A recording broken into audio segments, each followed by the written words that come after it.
শুক্রবার আইপিএল এর ম্যাচে গুজরাট টাইটান্সের বিরুদ্ধে কি কলকাতা নাইট রাইডার্সের হয়ে অভিষেক হবে টিম সাইফটে? নমস্কার দর্শক বন্ধুরা, রেপ স্পোর্টস বাংলায় আপনাদের সবাইকে স্বাগত। আমি দেবাশিস এবং আপনারা সবাই জানেন যে আগামীকাল কলকাতা নাইট রাইডার্স গুজরাট টাইটান্সের মুখোমুখি হবে আহমেদাবাদে নরেন্দ্র মোদী স্টেডিয়ামে। তবে এই মুহূর্তে কলকাতা নাইট রাইডার্সের যা মানসিক অবস্থা, গোটা দলের যা মানসিক অবস্থা, তাতে কিন্তু কাজটা যে বেশ কঠিন। গুজরাট টাইটান্সের বিরুদ্ধে যারা শেষ দুটি ম্যাচে কিন্তু জিতে আছে এবং তার থেকেও বড় কথা, তাদের কিন্তু বেশ কিছু পজিটিভ আছে, বিশেষ করে জস বাটলারের ফর্মে ফেরা, প্রসিদ্ধ কৃষ্ণার বোলিং, সেই সঙ্গে মোহাম্মদ সিরাজ, রশিদ খান আস্তে আস্তে তার মোজো ফিরে পাচ্ছেন এবং সর্বোপরি শুভমান গিল এবং সেই সঙ্গে অবশ্যই সাই সুদর্শন। তো ওভারঅল যদি আপনি দেখেন যে Gujarat Titans is shaping up into a কি বলবো স্ট্রং ইউনিট।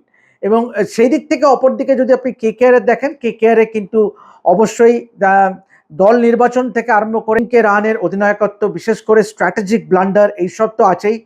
এবং অবশ্যই কলকাতা নাইট রাইডার্স কিন্তু এখনও কিন্তু তাদের যে গতানুগতিক যে চারজন বিদেশি, তার বাইরে কিন্তু কাউকে ট্রাই করেনি। এখন প্রশ্ন হচ্ছে যে গুজরাট টাইটান্সের বিরুদ্ধে কি ultimately finally Kolkata Knight Riders think tank কি টিম সাইফট বা রাচিন রবীন্দ্রর মতন কাউকে খেলাবে? অবশ্যই আজকে কিন্তু অনুশীলনে কিন্তু দীর্ঘক্ষণ ব্যাটিং করেছেন টিম সাইফট এবং he can be a like for like replacement for Finn Allen.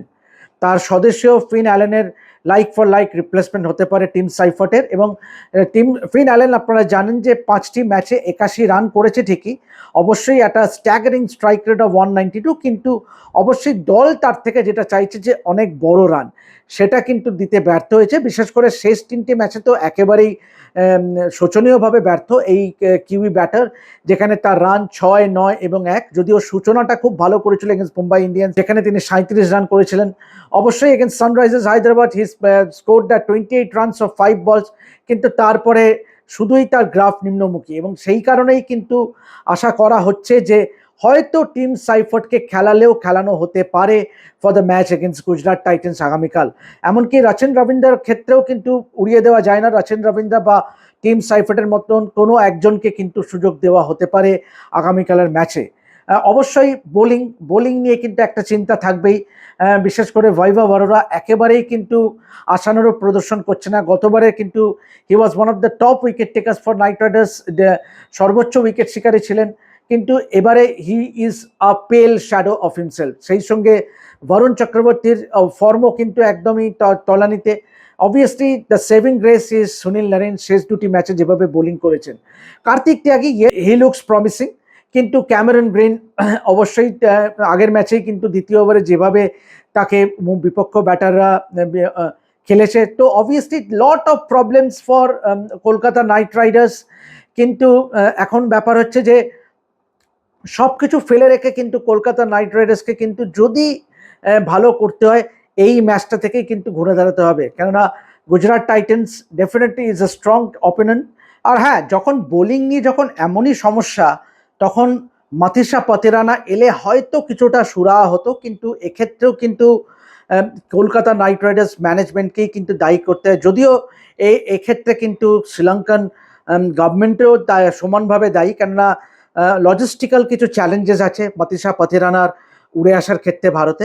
অবশ্যই এখন যেটা সর্বশেষ যেটা আপনারা জানতে পারছি, সেটা হলো মাথিসা পাতিরানা হয়তো কলকাতাতেই এসে যোগ দেবেন দলের সঙ্গে, কেননা আগামীকাল গুজরাট টাইটান্সের সঙ্গে ম্যাচ খেলার পরদিন অর্থাৎ 18 তারিখে দল উড়ে আসবে কলকাতা, এবং সেখানেই কিন্তু মাথিসা পাতিরানা কলকাতা নাইট রাইডার্স দলের সঙ্গে যোগ দেবেন। কিন্তু প্রশ্ন হচ্ছে যে এই লজিস্টিক্যাল চ্যালেঞ্জটা কি তাহলে কলকাতা নাইট রাইডার্সের যারা ম্যানেজমেন্টের লোক, তারা কি জানতো না যে এরকম একটা সমস্যা হতে পারে? এই মুহূর্তে তিনি এনওসি পেয়েছিলেন, অবশ্যই তিনি যাও পেয়ে গেছিলেন, কিন্তু কোনো একটা লজিস্টিক্যাল কারণে কিন্তু তিনি আসতে পারলেন না। তো কার্যত মানে মাঠের ভেতরে এবং মাঠের বাইরে দুদিকেই কিন্তু কলকাতা নাইট রাইডার্সের টিম ম্যানেজমেন্ট এবং প্লেয়ারদের কিন্তু পারফরমেন্স অত্যন্ত শোচনীয়। কলকাতা নাইট রাইডার্স কিন্তু এখন হারানোর কিছু নেই, তাদের দেওয়ালে পিঠ থেকে গেছে, সুতরাং all they have to do is to bounce back. কিন্তু সেই ক্যারেক্টারটা কে দেখাবে? কলকাতা নাইট রাইডার্সের হয়ে কে সেই দায়িত্বটা নেবে? Will it be Ajinkya Rahane?